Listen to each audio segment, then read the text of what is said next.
जय हिंद प्यारे साथियों। जैसा आप लोगों को पता है कि बीएसएफ जो ट्रेड्समैन है उसकी एग्ज़ाम डेट आ चुकी है, जो कि है 28 अगस्त। आज से कुल मिलाकर आपके पास टोटल आप लगभग देखें तो 15 दिन का समय आपके पास यहाँ पे शेष रहा है। आप लोग अभी भी तैयारी कर रहे हैं, काफ़ी समय से आप तैयारी ट्रेड्समैन की पोस्ट के लिए कर रहे हैं। यहाँ पे आज मैं आप लोगों को स्ट्रेटजी बताने वाला हूँ कि लास्ट के आखिरी 15 दिनों में आपको किस प्रकार से तैयारी करनी है, क्योंकि किसी भी एग्ज़ाम में आपके लास्ट के जो 15 से 20 दिन होते हैं वो बहुत ही ज़्यादा महत्वपूर्ण होते हैं। वो आपके एक निर्णायक मोड़ लेके आते हैं उस एग्ज़ाम के अंदर। आप लोगों ने उस 15 दिन के अंदर कैसे तैयारी की, आपकी क्या स्ट्रेटजी रही है, वो सब बहुत ज़्यादा आपके यहाँ पे जो है वो महत्वपूर्ण है। बात करें यहाँ पे कुछ साथियों को मैं बताना चाहूँगा कि हम इसको नंबर किस प्रकार से इन अलग अलग सब्जेक्ट्स के लिए हैं। जैसे रीजनिंग के टोटल मार्क्स 25 नंबर के क्वेश्चन आएंगे। कितने क्वेश्चन आएंगे? 25 क्वेश्चन आएंगे, जैसा आपको पता है। वहीं पे मैथ के भी यहाँ पे टोटल 25 क्वेश्चन आएंगे। कितने नंबर के आएंगे? 25 नंबर के। 25 क्वेश्चन 25 नंबर के। बात करें हिंदी या इंग्लिश में से आपको कोई एक सब्जेक्ट है उसको सिलेक्ट करना पड़ेगा। यहाँ पे इनके भी 25 नंबर के क्वेश्चन आएंगे। और कितने क्वेश्चन आएंगे? 25 क्वेश्चन ही यहाँ पे टोटल क्वेश्चन आएंगे। बात करें अगर यहाँ पे जीके जीएस की, तो यहाँ पे जीके जीएस के भी टोटल 25 नंबर के क्वेश्चन आएंगे और टोटल क्वेश्चन भी आएंगे 25 ही। और बात करें अगर यहाँ पे टाइम की, तो आपको यहाँ पे दिए जाएंगे 120 मिनट, यानी टोटल 2 घंटे का टाइम दिया जाएगा। और यहाँ पे आपको 100 क्वेश्चन करने होंगे। टाइम आपके पास भरपूर रहेगा अगर आपने प्रैक्टिस की है और अगर आप अभी भी अगर प्रैक्टिस करते हो। यहाँ पे आपका जो सबसे निर्णायक मोड़ जो चीज़ लेके आने वाली है वो रहेंगे आपको मॉक टेस्ट। अब आपको क्या करना है, जैसे आपके 15 दिन शेष रहे हैं तो आपको 15 दिन के अंदर कम से कम पर डे, ज़्यादा भी ना हो सके तो आपको 2 मॉक टेस्ट पर डे देने हैं, यानी आपके टोटल हो गए 30 मॉक टेस्ट।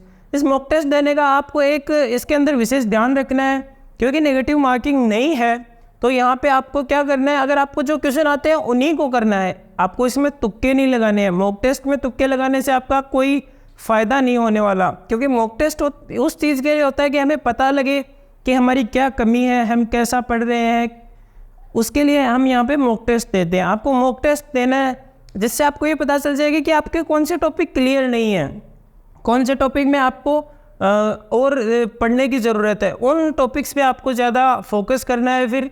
और बात करें हमें ज़्यादा कौन से सब्जेक्ट्स पे इस टाइम फोकस करना चाहिए, तो आपको रीजनिंग, मैथ और हिंदी इंग्लिश, इन 3 यानी टोटल 75 जो नंबर के ये जो नंबर हैं इनके ऊपर तो बहुत ज़्यादा फोकस करना है, क्योंकि आप यहाँ पे सबसे ज़्यादा आपका टारगेट इन के ऊपर होना चाहिए। आप जब मॉक टेस्ट दो या आपको अभी भी अगर पता है कि आपका इनके अंदर कौन सा जो है वो टॉपिक, कौन से चैप्टर का कौन सा जो टॉपिक है, कौन से सब्जेक्ट के अंदर वो आपका अभी और तैयार करना है, उसके अंदर उतनी तैयारी नहीं हुई है, तो आपको सबसे पहले उस टॉपिक के ऊपर ध्यान देना है।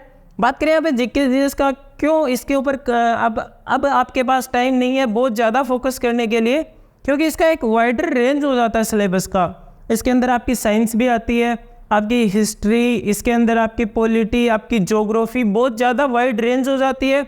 आपके पास अभी समय उतना नहीं है कि आप उसको पूरा कवर कर सकें। हाँ, आपको इसका रिविज़न ज़रूर करना है, इसको भी आपको पूरा टाइम देना है, ज़्यादा भी नहीं। तो इसके अंदर अगर इन तीनों के अंदर आप 65 से 70 नंबर लेके आ रहे हो, ये टोटल 75 में से 65 से 70 नंबर अगर आप लेके आ रहे हो, तो इसके अंदर भी आपके कम से कम आप टारगेट रखना कि आपके 15 नंबर से कम ना आए। 15 से ज़्यादा आ रहे अच्छी बात है। एग्ज़ाम के अंदर आपको क्या करना है, जितने आपको क्वेश्चन आने वो तो करने ही है, आपको लास्ट में तुक्के भी लगाने हैं।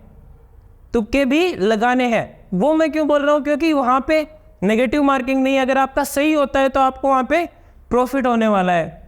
बात करें यहाँ पे, क्योंकि आपको मॉक टेस्ट यहाँ पे सबसे जो निर्णायक मोड़ वो रहेगा मॉक टेस्ट के लिए, क्योंकि अगर आप मॉक टेस्ट देते हो तो आपको ये पता लग जाता है, मॉक टेस्ट के अंदर आपको ये पता लग जाएगा आपका कौन सा सब्जेक्ट वीक है, कौन सा टॉपिक वीक है। आपको उसको ज़रूर से ज़रूर पढ़ना है।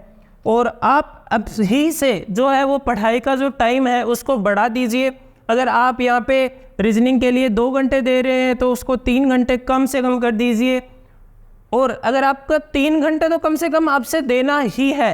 लास्ट के 15 दिन आपको रीजनिंग को 3 घंटे देना है, मैथ्स को आपको ज़्यादा टाइम देना पड़ेगा, उसको कम से कम 4 घंटे आपको देना ही देना है। हिंदी इंग्लिश को आप कम से कम 2 घंटे यहाँ पे देंगे। और अगर आप चाहें तो रीजनिंग को 2 घंटे भी रख सकते हैं, लेकिन अगर आप और ज़्यादा पढ़ सकते हैं तो आप रीजनिंग के 3 घंटे भी कर सकते हैं। बात रही जीके जीएस की, तो इसको भी आपको मिनिमम 1 से 2 घंटा या 2 घंटे यहाँ पे आप मान के चलिए। तो यहाँ पे टोटल हो गए 4 2 6 2 8 और 2 10। अगर आप लास्ट के 15 दिन 10 घंटे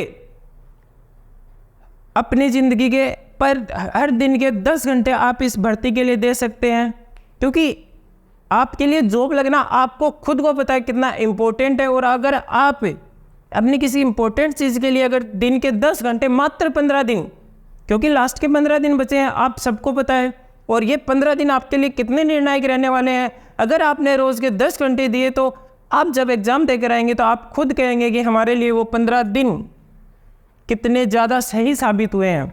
तो ये थी आपके लिए एक स्ट्रेटजी जिसके आधार पर आप 15 दिन तैयारी कर सकते हैं आगे जाके। आप जो अब तक तैयारी करते हैं उस डिटेल तरीके से अब आप तैयारी नहीं कर सकते, क्योंकि टाइम उतना नहीं रहा है। अब टाइम रहा है आपकी जो खामियां हैं उनको सुधारने का। तो इस प्रकार से आप तैयारी कीजिए और हमारी तरफ से आप सबको बेस्ट ऑफ लक। आप अच्छे से अच्छा एग्ज़ाम करिए।